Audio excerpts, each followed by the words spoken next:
झारसुगुड़ा जहाँकि 1994 मसीहा जनवरी 1 तारिख में प्रतिष्ठा होता।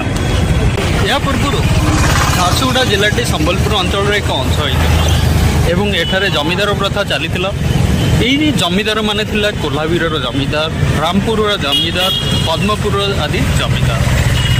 तो झारसुगुड़ार उत्तर में सुंदरगढ़, पूर्व में संबलपुर, दक्षिण में बरगढ़ और पश्चिम में छत्तीसगढ़ राज्य द्वारा परिवेष्टित अच्छी यह झारसुगुड़ा।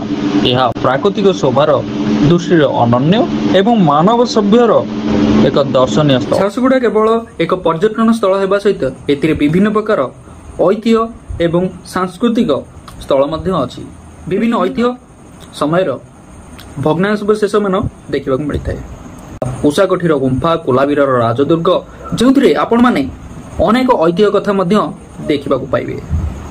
यही जिलार मातृभाषा है संबलपुरी एवं संबलपुरी भाषा सहित यार अन्य भाषा जड़ित अच्छी, यथा अघरिया भाषा, लहरिया भाषा, किसान, खड़िया, मुंडा और तुरी भाषा।